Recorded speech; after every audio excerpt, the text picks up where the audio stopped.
वृद्ध व्यक्ति की मदद करने के कारण कैशियर को अपनी नौकरी से हाथ धोना पड़ा, लेकिन अगले दिन जो हुआ उसने सभी को आश्चर्यचकित कर दिया। कभी कभी हमारी जिंदगी में कुछ ऐसा होता है जो हमें ये सोचने पर मजबूर कर देता है कि क्या सच में इस दुनिया में अच्छाई की कोई कदर नहीं। लेकिन किस्मत का खेल भी बड़ा अजीब होता है। सुबह के 10 बजे थे। प्रिया वर्मा अपने काम पर पहुंच चुकी थी। दिल्ली के एक बड़े सुपरमार्केट में वह कैशियर के रूप में काम करती थी। अपनी मुस्कान के साथ ग्राहकों का स्वागत करना, बिलिंग करना और खुद को सबसे तेज व सटीक कैशियर साबित करना, यही उसकी रोजमर्रा की जिंदगी थी। प्रिया को ये नौकरी बहुत पसंद थी। वह साधारण परिवार से थी और ये नौकरी उसके घर के लिए बहुत जरूरी थी। उसकी माँ बीमार रहती थी और छोटे भाई की पढ़ाई का खर्च भी उसी के कंधे पर था। लेकिन उसे क्या पता था कि आज की ये शिफ्ट उसकी जिंदगी को पूरी तरह बदल देगी। दोपहर के समय एक बूढ़े आदमी ने कांपते हुए हाथों से सामान की टोकरी काउंटर पर रखी।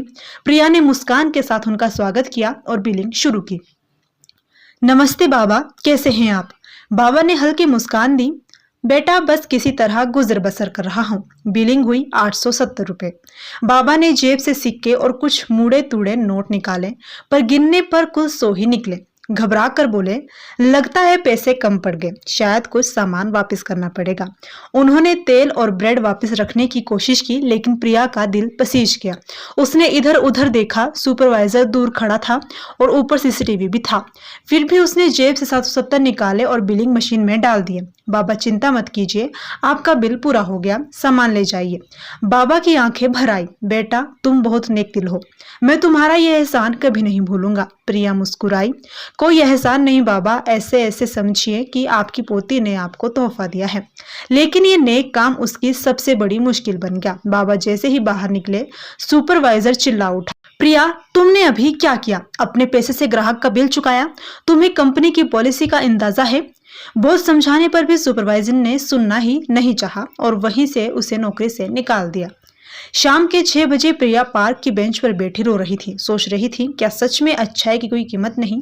तभी एक महंगी गाड़ी आकर रुकी। उसमें से वही बाबा उतरे। उन्होंने कहा, बेटा, मैं सुबह से तुझे ढूंढ रहा था, सुना है तुझे नौकरी से निकाल दिया गया। प्रिया ने सिर झुका लिया। हाँ बाबा, सिर्फ इसलिए कि मैंने आपकी मदद की थी। बाबा मुस्कुराए। बेटा, अच्छाई की कदर देर से होती है, पर होती जरूर है। तुझे शायद पता नहीं, जिस सुपरमार्केट से तुझे निकाला गया वो मेरा ही है। प्रिया हैरान रह गई। बाबा ने आगे कहा, अब से तू उसी सुपरमार्केट की नई मैनेजर होगी, क्योंकि मैंने देखा कि तुझ में इंसानियत, ईमानदारी और नेतृत्व की असली काबिलियत है। अगले दिन प्रिया उसी सुपरमार्केट में लौटी, लेकिन अब कैशियर के रूप में नहीं, बल्कि नई मैनेजर के तौर पर। सुपरवाइजर के होश उड़ गए। प्रिया मुस्कुराई और बोली, अब से यहाँ इंसानियत की भी जगह होगी, जरूरतमंद को इज्जत मिलेगी, धक्के नहीं। ये कहानी हमें यही सिखाती है कि अच्छाई कभी बेकार नहीं जाती, उसका फल देर से सही लेकिन मिलता जरूर है।